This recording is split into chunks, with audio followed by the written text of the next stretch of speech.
Hey friend, welcome to the Get Rooted in Health podcast. I'm Gabby Flater, a faith-led wife, mom of 3, certified nutrition consultant, personal trainer, and passionate about changing lives. I know how frustrating it can be to navigate the health and wellness world. You want to be motivated to prioritize your well-being and wish you were more educated when it comes to cultivating a healthy home. Maybe you're a mom who's completely burnt out and needs a fresh perspective on life, or you're searching for a place to feel seen, heard, and encouraged in a godly manner. No matter if you're doing the dishes, getting your sweat on, or drinking reheated coffee while watching the kids play, there is always an opportunity for growth. If you are ready to finally take action about these desires and are ready to learn, grow, and transform your mind, then you are in the right place. It's time to establish deeper roots so you can enjoy a more fruitful and fulfilling harvest. Let's dig in. Hey friends, welcome to the Get Rooted in Health podcast. My name is Gabby. Thank you so much for tuning in today. Oh, it's been a little bit since we have chatted. I apologize for not getting a recording out last week. Just was bonkers with my birthday. My 31st birthday was last Friday, which was over Easter weekend, and it all kind of conglomerated together, and I lost track of time and was just very busy with my 4 children, a husband who's working a ton still. We're in the home stretch and celebrating, and then Easter celebrating, and then getting ready for my husband's birthday, which was on April 2nd. A few days after mine. So fun fact, my husband and I are 4 days apart. Exactly. I'm born March 29th, and he was born April 2nd. And same hospital, guys. It was like fate. It's like God, intertwined something in our hearts at birth. No, just kidding. But just super fun fact. I love that little tidbit of our story, that both moms had delivered us at the hospital, and my mom had a C-section with me. So, hey, maybe she was there right when my mother-in-law was rolling in, because, you need a few extra recovery days at the hospital, don't you? I don't know. I've never had one, but I know my mom needed a few extra days to recover before coming home from other C-sections that she had. So anyway, we are 4 days apart, born at the same hospital. Our social security numbers are like practically identical. And then we met each other at ages, I don't remember ages, so we'll just go with grade. We were in 7th grade, I want to say, when I started attending the church that his family had been at. And we were finding a new church home, and we landed at this church in our area. And apparently he had his eye on me ever since. So whatever age 7th grade is, I'm not even going to try and guess because I don't even remember. And then we got married at 19. So we've been happily married for 11 years now. It's crazy. Time is wild. Isn't it wild? I cannot believe it. So we are through a big birthday season with our firstborn. He's in January. Isn't that fitting? Our firstborn is just like kicking off the new year. First of the new year. He's January 3rd. And then Estella is in March. I'm in March. And then my husband's April. And then I've got 2 June babies. So we are done with birthdays till the summer. So it's always fun and interesting seeing different families, how if it's all spread out, or like they're like I know people that have birthdays within like 2 months or all in 1 month, or I don't know, including the parents. So it's always just such fun little facts and little family things like that. Anyway, I popped on here to record for a minute because I'm like, I just need to sit down. I have been going all day, and I'm like, I just need to sit and record. There are 5 other million things that I could be doing right now, but I am choosing to spend time with you guys because I just feel like I'm constantly around the house being like, I gotta write this down. I want to talk to them about this. I gotta write this down. Oh, I gotta record a podcast. I really want to record. I should talk about that on my podcast. Like, I get all of these thoughts and ideas and things. And sometimes I need to learn to sit. So this is one way that teaches me to sit. My kids have been happily playing outside. This weather has been a breath of fresh air these last 2 days here in the Midwest. So I'm like, yes, you can watch a show.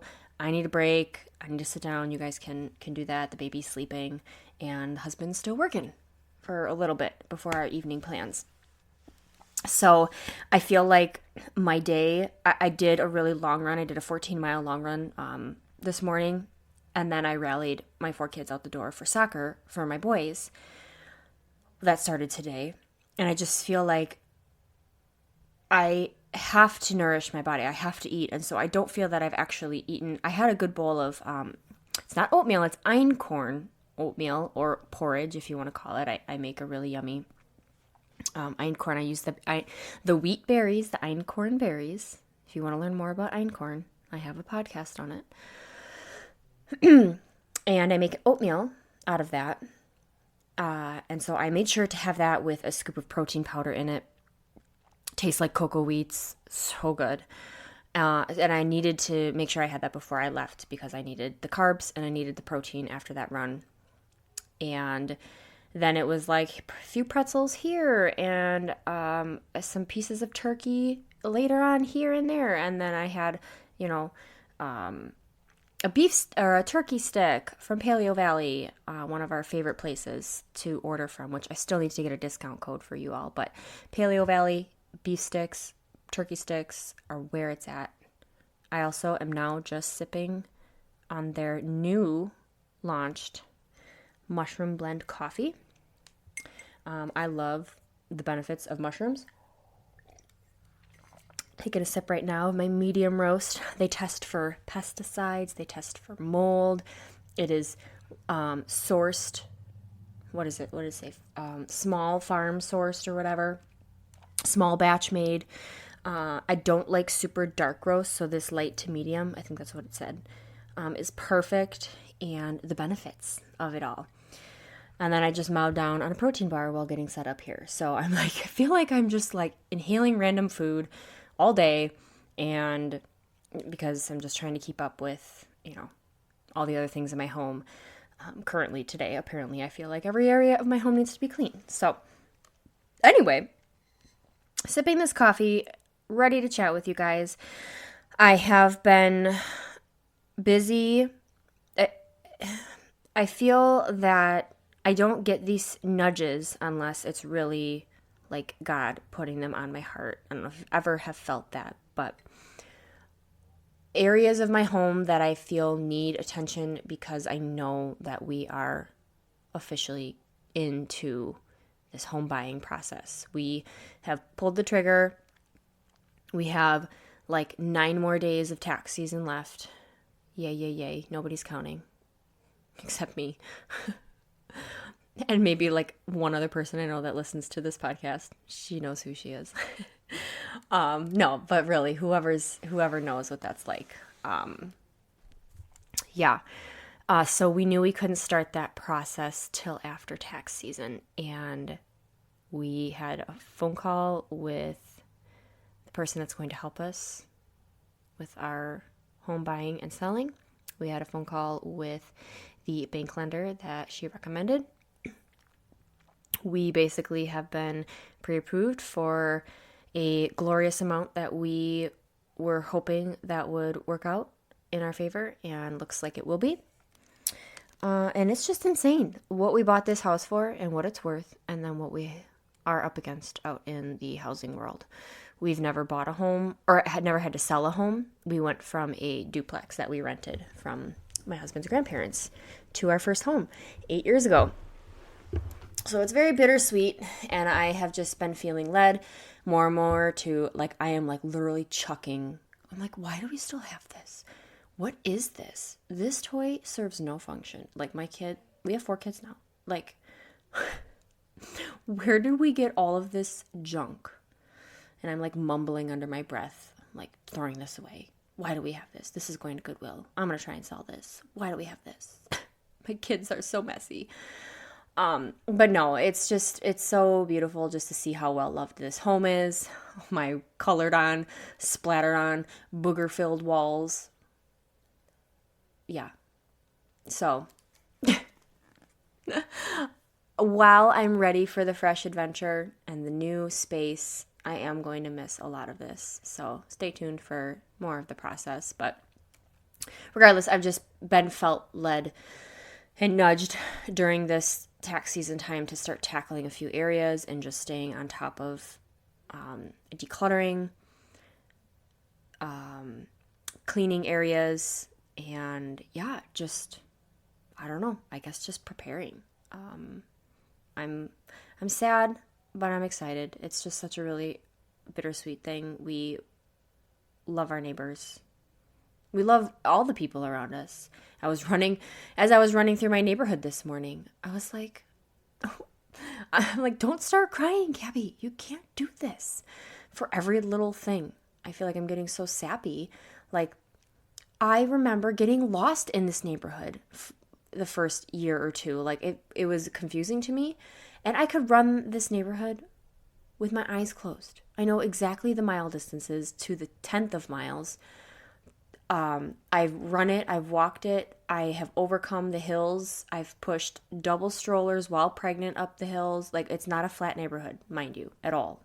Like, there's one small section that I will keep running around and around if I want to stay in my neighborhood for a walk or a run that I want, like, no hills.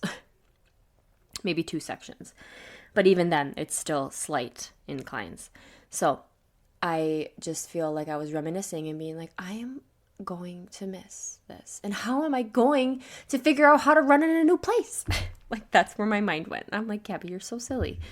Like, it's just running, and it's just a new place awaits. And yeah. So anyway, if you have any advice for a girl, a mom who's leaving her home that she's brought all her babies to and has great relationships, and her kids have some friends right here in the neighborhood, and a garden all set up, yeah, I'll take anything you have, any encouragement. But I know I pray daily that the Lord would just make it completely clear of when we are to pull the trigger, that he would just know, he knows the desires of our hearts and like exactly what we want. We know exactly what we want, what we're looking for. We really aren't going to settle for not having any of the things that we are looking for, because this will probably be our forever home in the future. And we want some more land. We need some more space in our house. We need a basement. We need an extra toilet, because hey, let me tell ya, this mom has been potty training. And I was just telling my neighbor, I'm like, because she's a rock star at potty training her kids. And I was always just so impressed by her. And I was like, isn't it, like, I just feel it's just such an accomplishing thing. And I feel so good about it. And I just, like, pat on my back. Like, I don't know why, but, like, once you get your little humans to, like, know how to do something that the whole rest of the world does, and that is a socially acceptable, like, this is what everyone does, and every social event, and all the things, like, man, and they're wearing underwear, and they communicate, or they go do it themselves, and they're independent, and it's just, like, so freaking rewarding. Like, I just love it. And I just decided to bite the bullet during tax season, because I'm like, we're usually home majority of the time. It's still chilly outside. It's not summer. We're not outside as much, not out on as many trips or adventures. So I hunkered down and, like, tackled it for a solid, like, week and a half. We had maybe a couple errands on some days, and one day I had to go to the Y, and so we put her in a pull-up. But she's a rock star, and I even forget sometimes. And now, like, the anxiousness of, like, putting her in the car or going to run errands, like, she's not going to pee it, and she's taken naps without her pull-up. So it's just, yeah. How did I get on that tangent? Oh, extra bathroom. So we just need another bathroom. We have 1, 2, 3, 4, 5 out of the 6 of us using the bathroom now. So, we only have one more on the way to need a bathroom, and we just need that extra toilet, let me tell you. because when nature calls, yeah, it's interesting. So it's a well-loved bathroom. Oh man, so many memories. I will admit though, I am going to miss the joys of potty training, or like the joy of her excitement potty training. I use a book called Oh Crap Potty Training. I forget her name and I don't have the book up here, but she is the one I referenced when potty training my kids, and it has worked phenomenal. I kind of skim through some chapters. I haven't read the book like from front to back, but really great tactical ways of approaching it, verbiage, things to say, things not to say, how to just be matter of fact with your kid and not be scared about it. And honestly, it's scary jumping in, and then you're just like, you know what? What's more pee on the ground? Hey, whatever. She had an accident here. Whatever. I am kind of over the whole bathroom thing, but it's more because I have a 1-year-old who is everywhere, and she apparently loves the bathroom. My other kids weren't this. Maybe I had one other kid, but she loves to put things in the toilet. She loves to grab the little kid toilet, the little froggy potty we have. She's dumped pee all over the floor in the kitchen because she carried it, and I didn't know she had it, and we had company over, so that was lovely. So I've washed her hands a million times. I've washed toys. I have chased her in and out of there probably 100 times a day. I've gotten a gate now to finally block off an area, but then that means I have to lift over the 3-year-old. Oh no, she's 2. She's not even 3 yet. To get to the potty. So it's, then I have to hurdle the gate. So I'm getting some really good hip flexor movement and motion in hurdling those things. So, it's just welcome to my world, guys. Welcome. I'm sure some of you moms just can relate. And potty training in general is just, it's a whole gamut, But, I'm super proud of her.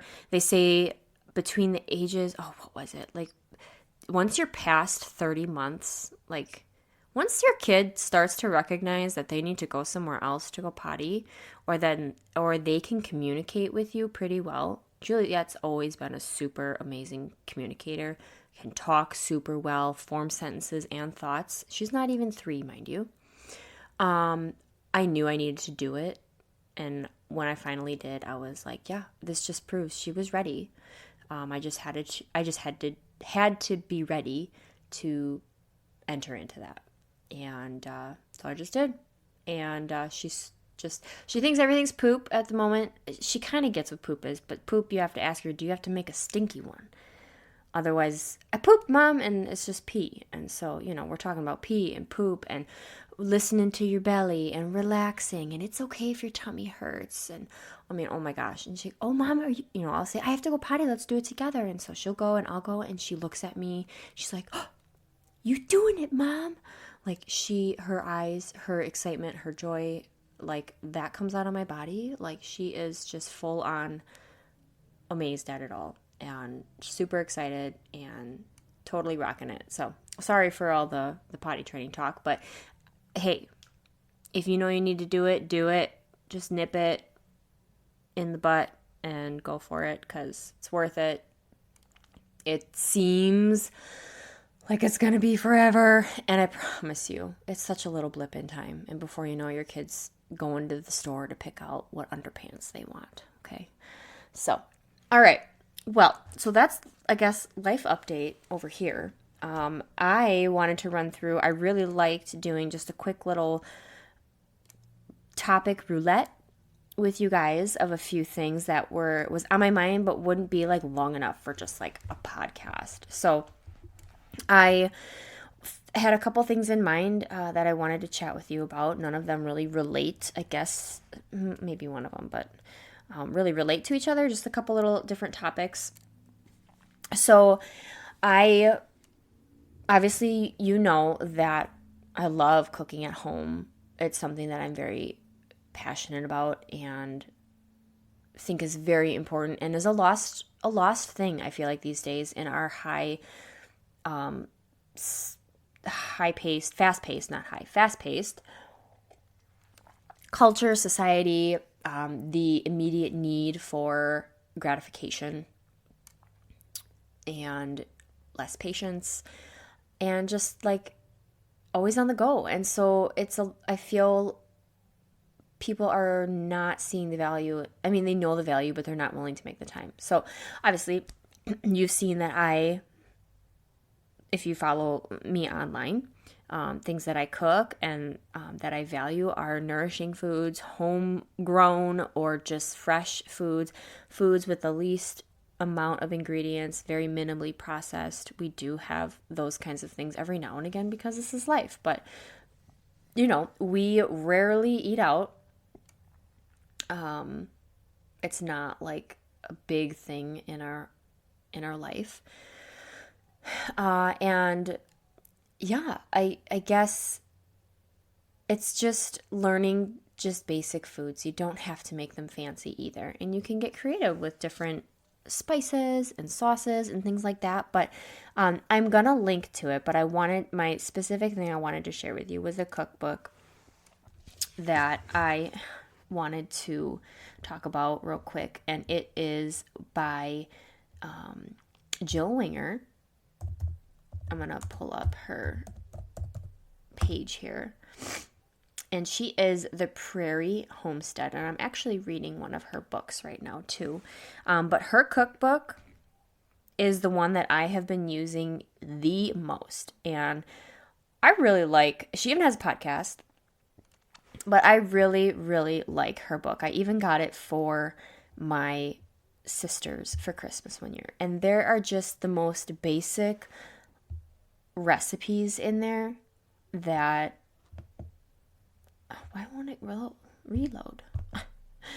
Oh, it's not working. Okay, well, it's called the Prairie Homestead Cookbook, and she'll go through like things in her kitchen. I feel like a lot of cookbooks lately will go like through pantry staples and kitchen gadget things I use. And so she'll go through like all of those kinds of things and just her story and her journey. And then she'll have very homesteady things like, if you have chickens or how to, cut up a raw rotisserie chicken or how to cut a rotisserie chicken, like separate, find the breastbone and find the wings and the drumsticks and how to, do those kinds of things. And she'll talk about broth and how to make and can your broth.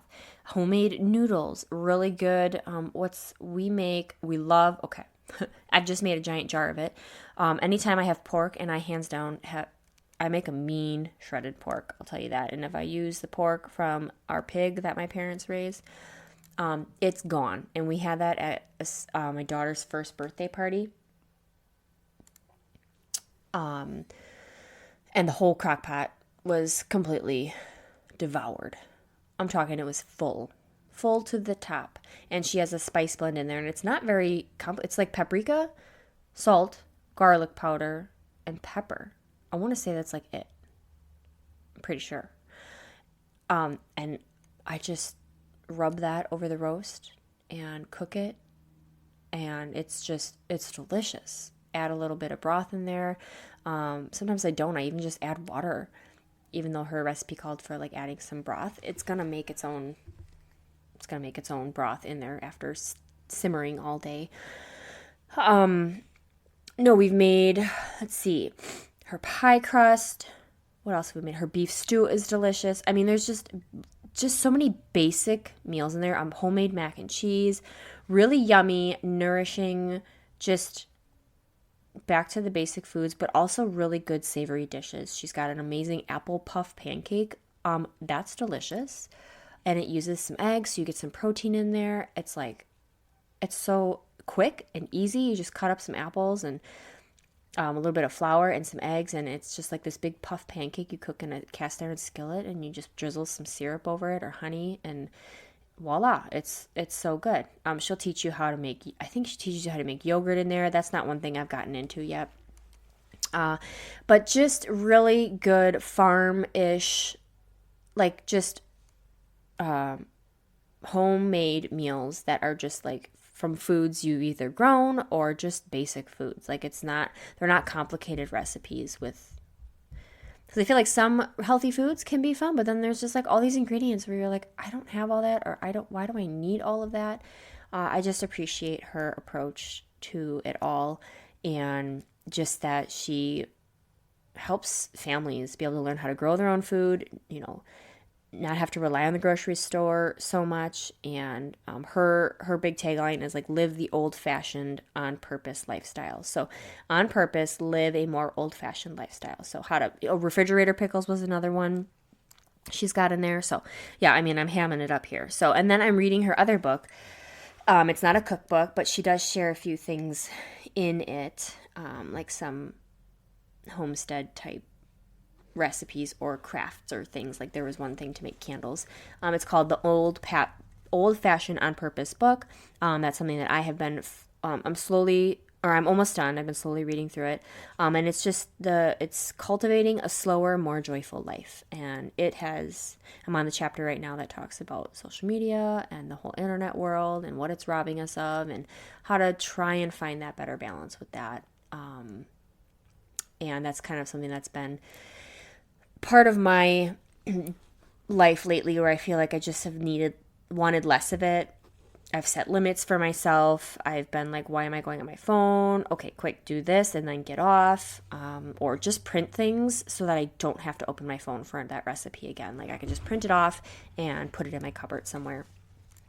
And yeah, not have to always be on my phone. So Jill Winger, her Prairie Homestead cookbook and Old Fashioned on Purpose book, those are two things that I have been using a lot of lately, and really finding great content, encouragement, practical life things.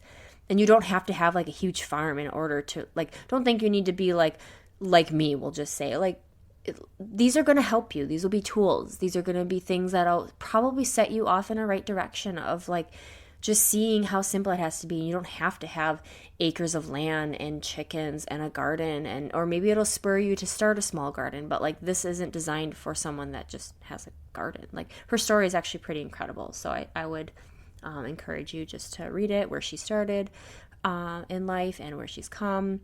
I've loved the stories that I've heard of like people that have zero background in homestead, in poultry, or in cows, or in dairy, or in whatever. And then all of a sudden they have this huge land and they're raising cattle and they're doing meat and they're selling boxes of meat, or they're doing, selling sourdough, or gardening, and like this is all new for them. But they didn't grow up that way. And all of a sudden they just found themselves, they purchased a bunch of land. And I don't know.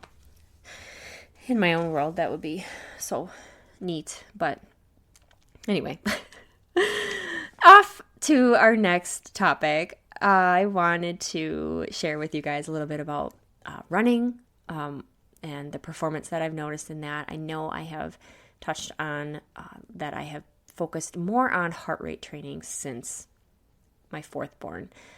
I will say that this running what I want to call it, journey since having now my fourth kid, the way I've approached it and the way I've started to do my runs, I feel amazing. Like I feel that I've figured more out. Just when I thought, I'm a runner, I got it, whatever, just focus on going as fast as you can. And, sure, easy days, easy. I didn't really know what that meant. So I was just always trying to kind of achieve the same time and then just run really hard at races. I don't know. But I have acquired many running friends over the years, and I am gravitated more towards some that are more, they've run in collegiate, like in college, and big marathoners, and ran track and all these things. And I've glommed onto some new information new to me. And I started to really mull on it, and I really started to implement, especially just the heart rate training stuff. But I never would really do workout runs. I haven't done that since cross country in high school. And And then I didn't even really understand. I just did what my coach said, And I'm like, well, I always just said, I'm just not fast. I'm just an endurance runner. I'm a long distance runner. I'm not a speedster. But I've noticed with the heart rate training, and then, which has forced me, honestly, the purpose of the heart rate training for me has helped me to make my easy run days actually easy on my body. And the way I know that is by my heart rate. And that tells me how hard my heart is working. And if I continually put it under low impact for long periods of time, the stronger it's going to get, allowing me to put forth more effort. So meaning I could go faster with still a lower heart rate. So I have to run slow to keep that heart rate low. But the goal is to be able to get a little bit faster over time and maintain a lower heart rate so that my easy runs maybe don't have to be 10-minute pace. Because to be honest, they will range between 9-minute and 10:30 pace in order to stay in my zone 1 and zone 2. I rarely hit my zone 1, which is 137 beats per minute or less.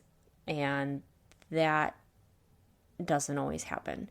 I am very much near more the 140 to 154, which is where I cap out of my zone 2. So I know that means like absolutely nothing to you, but these are numbers that I have never looked at my watch so much. I bought an armband. I don't use a chest strap for my heart rate monitor. I use Coros is my brand.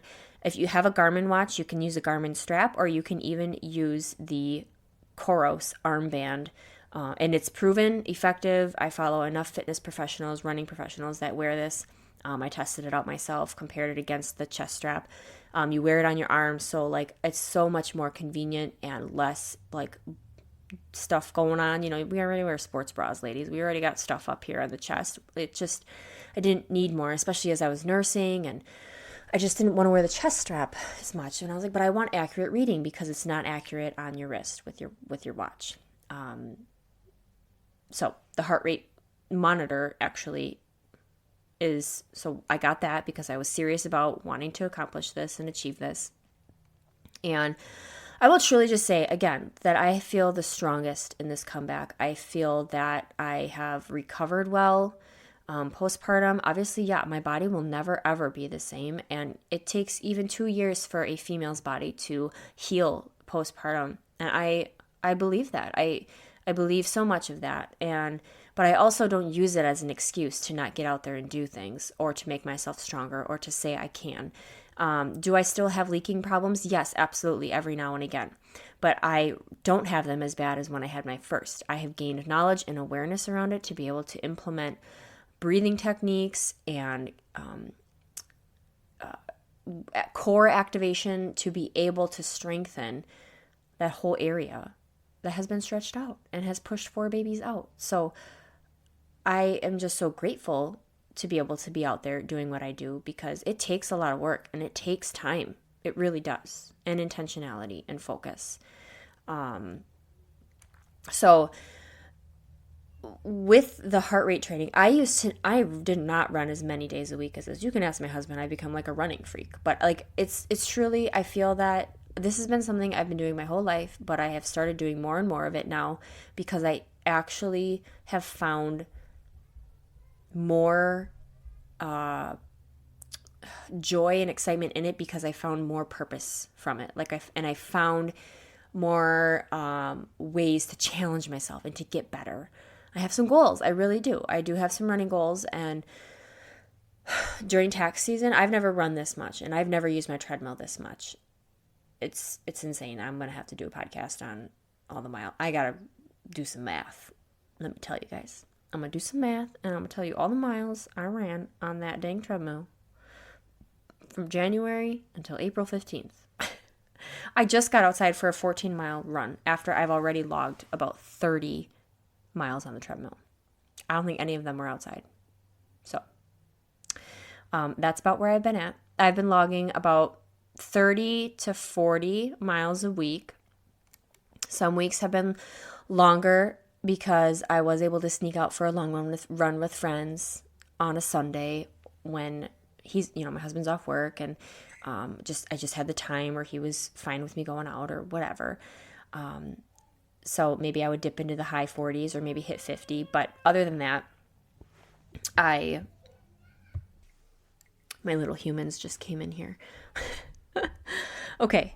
I've lost my train of thought. But what I wanted to share is that I've just really seen a lot of improvement because of the fact that I have been using my easy days as easy. Therefore, my body is not constantly being put under so much stress. My heart is not being put under so much continual stress, to the point of I actually understand now what a recovery run is, what an easy run is. And I'm like, I can show up for another run today if it's just easy. And I've been doing 2 workouts a week basically, and they'll be about the goal is 20% of your miles should be at hard effort paces, your zone, your like red zone where you're working hard. So for me, that's about 8 miles, 6 to 8 miles. The rest of the miles, the 80%, are all supposed to just be like pretty chill. And I've mentally had to work through a lot of that. And I've seen so much improvement and just fitness. And like, I didn't think I could show up and run some days. And I'm like, if it's just an easy run, like I can do that. Like I'm not even running that fast, not even running 8-minute pace. So I can do this. And there are definitely days where I'm like, nope, you know what? Heart rate is just really high and I'm running real slow. Something's up with my body. So that's also where I can be in tune with my body, where I'm like, you know what? I think I've just been a little under the weather, or I've been a little overstressed because life, or I did not get the best sleep. And you know what? My body's telling me I'm not going to run today.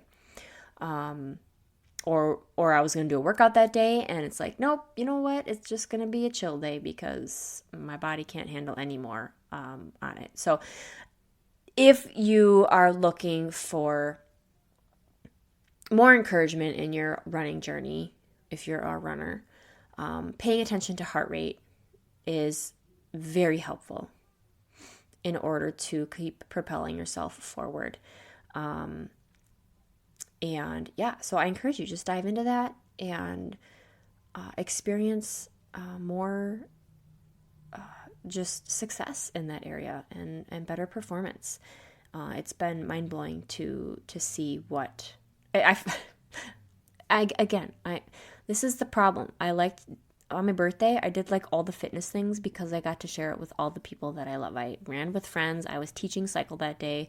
I wanted to strength train because my kids were in child watch. I usually do after I teach cycle. I just lift upper body and stretch for a little while. And it was like, holy smokes, I am burnt out because I am just a fitness nerd. Like it's just my way of having fun. And then I'm like, I need a nap. So, yeah, I find it a challenge. I love the challenge. I'm always up for it. And I used to be scared of showing up for running workout type runs where you're running, 1/4 mile distance, you're running 1/2 mile distance, or you're running, a 1K. At certain speeds, and you're doing them back to back to back to back with little recovery blips in between. And I used to get real anxious about them, and now I get excited about them. And yeah, sometimes I get nervous because when I'm starting to try to tap into some faster speeds, but I find them fun and exhilarating, and they break up the time. And I'm like, holy smokes, those miles flew by. And I've seen so much progress come from it, and I have had incredible friends to just learn from, watch what they do, them to run with me. I can run with them, be challenged by their workouts, and just, support as the other key thing. So relating then, here's my third thing to just fitness in general. I'll keep it real short here. If you're not a runner, then for you, just strength training. How to change up strength routines. If you don't have access to a whole lot of weights, say you've got maybe up to 10 to 15 pounds of dumbbells, whatever your ranges are. If you have none, maybe you've got some resistance bands. I don't know, whatever you got.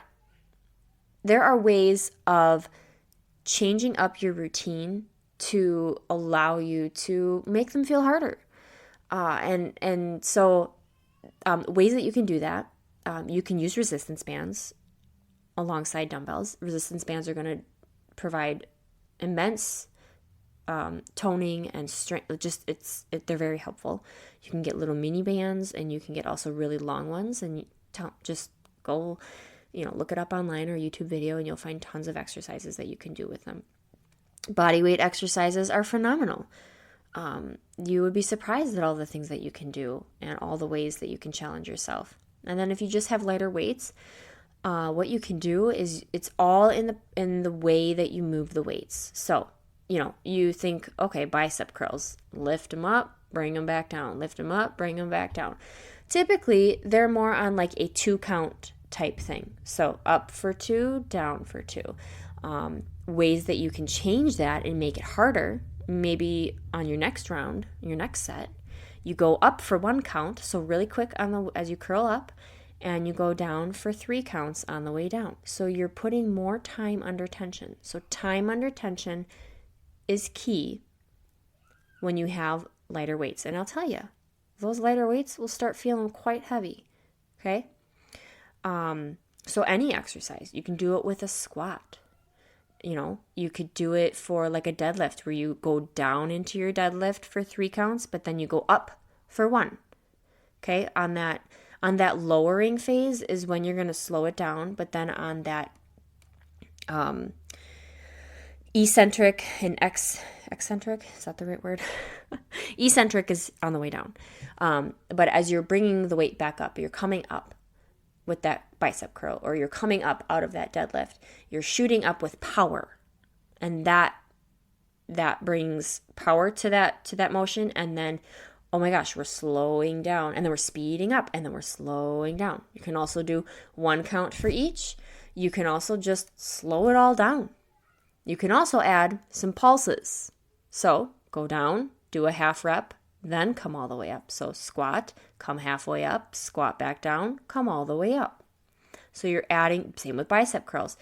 Curl it, come halfway, curl back up, go all the way down. Same thing with deadlifts. Same thing, you can do that with push-ups if you want. Little tricep extensions or skull crushers. If any of this, you're familiar with any terms for fitness, for strength training. There's so much that you can do with the lighter weights, the less equipment that you have. Add more time under tension. Variety of reps. You could start with higher reps and then work your way down. So you could start with like 20 reps of something and then go down to 16, then go down to 12, then go down to 8, then go down to 4 or whatever, and stay on the same exercise. Like, do that and do 20 squats, take a little rest, then do 16 squats, take a little rest, then do 14. And you're putting that same muscle under fatigue. So do the same exercise over and over and over until you get down to those 4 reps. Then move on to a new move. Or you can pick 2 moves, whether they work the same muscle or they are opposing, where you could do quads and, so you could do squats, and then you could do some hamstrings. You could do the behind the leg muscles. So you could do some deadlifts or some hamstring curls. And you can do those back to back. You do 20 squats, do 20 deadlifts, then come back, do 16 squats, 16 deadlifts, and all the way down. And so just maximizing those reps, pushing those to fatigue, rather than doing like 5 exercises in a circuit. Try it out. Try doing the same exercise. You can also do this with time. You can set a timer, a 90-second round, a 60-second round, a 45-second round, a 30-second round. A little bit of rest in there, 10, 15 seconds. If you're going real heavy, which right now I'm talking about if you don't have a lot of heavy weights, but if you are going heavier, give yourself some more recovery time. But, if you want to quick, effective, keep the heart rate up, you got less rest time. So I hope that helps you. It's really just breaks it up. If you're just getting in a rut, if you're needing new ways to challenge yourself, play around with the tempo of the way you move your body, the way you move your weights, maybe get some resistance bands, body weight stuff. It all works. Change the format of the order you do exercises. So like I said, do the same one over and over and over until you laddered your way down. And you're done with squats, and your legs should feel like jello, to make you sore when you go to the bathroom, right? You're like, I don't want to do another squat. So anyway, I hope that you guys enjoyed this episode, that you found value in all the different things that we talked about. I loved getting to chat with you guys. You can find more from me on my Instagram for now. I am still updating my website. Hang out here on the podcast with me. I will link to things in the show notes that I had talked about so that you guys have access to that. You can always email me at gabby.flater@getrootedinhealth.com, which is always linked in the show notes as well. Copy and paste that into your email. Send me a question. Send me a victory, something that you're really proud of, that you implemented, that you learned from this podcast. If you've got questions, if you've got topic ideas, I am here for it all. I'd love to hear from you. I share a lot. Well, I'm trying to not be on social media as much, but I share things with intention on my Instagram, on my stories, just to be real with you all, help you guys in your wellness journey, through motherhood, through health, through life, through it all. And then we're over here on the podcast hanging out. So if you have not left a rating and review, it would mean a lot to me if you just take 2 seconds, head to Apple Podcasts, scroll down, leave an honest rating and review, and that would be wonderful for the show. And be sure to subscribe so that you get alerts when these episodes release each week. You can get alerted on your phone when the next one drops. So with that, I will catch you guys on the next episode. I'll talk to you soon. Bye.